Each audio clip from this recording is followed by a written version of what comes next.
My name is Molly McCullough, and currently I work for Eli Lilly Diabetes as a diabetes sales representative for their company. My role as a school committee member, just like with all of the members, our jobs are to hire superintendents, to set policies, and to continue to review the policies and the happenings of the Worcester Public Schools to ensure that students are being afforded the education that they should be.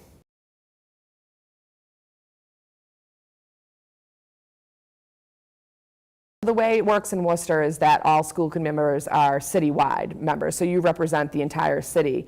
And certainly I think actually that's come up in conversation recently too, to see if potentially looking at district type positions would be appropriate. But the funny thing about schools that's different than the city is that kids from all different parts of the city can go to all different schools. So in some ways it's not really district-based, and I think to effectively really understand the needs of all students, you really have to know all schools, because you're dealing with different issues that each school faces as well, based on your student makeup, the neighborhood makeup, and where students are coming from across the city. So, I mean, it's not to say that, if potentially you had citywide members combined with district members in the future, you never know what could happen as far as something like that goes. But right now, how Worcester operates is with a citywide style school committee member.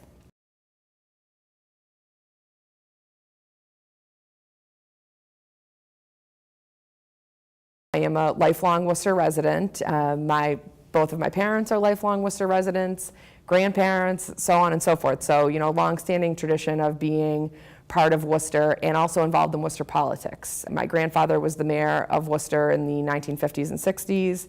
I have several uncles that were state senators and governor's council and mayors, again, of Worcester, and just really grew up in an environment where being a part of the community and giving back to the community was just ingrained in the fiber of our being. My mother was actually an educator in the Worcester Public Schools, lifelong teacher and principal in Worcester, retired about 8 years ago. So I grew up in a house where a lot of our dinner conversation topics were surrounding education, not just the day-to-day, but it was, the pedagogy that surrounds education, the policies, just the different changes over the years. And I was fortunate to have that background and that experience and kind of that set of knowledge, while I'm not a teacher myself, to kind of have a better understanding, so that when it came time for me to decide that I wanted to do more than just volunteer, and I wanted to be an active member and was fortunate to be elected to the school committee, I did have some of that knowledge that I was bringing to the table as well.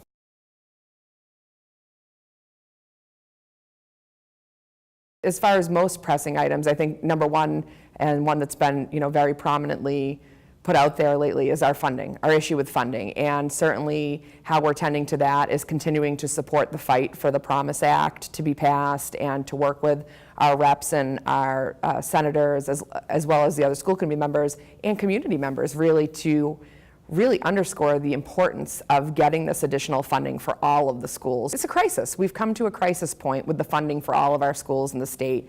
And in Worcester alone, we're owed money. I mean, we not only need future monies, but if you look back at the funding formula and what we should have been getting, we haven't even been getting the amount that they said they were going to give us. So how do we continue to meet the challenges that are set forth by law to educate students, and then tell us we're not going to get the money that we were supposed to be afforded? And so we have to continue to fight for that, as well as making a more appropriate funding formula and foundation budget. And that really ties into every single priority in the school system, right? The more appropriate funding we have, the more we're going to be able to do, and the more kids are going to be served. Overall, as another priority, I would just say ensuring that the programs and offerings that we have in the schools is what's going to set up our students for success. So I think that really encompasses a lot of what we do, but they're really the two most significant things, in my opinion.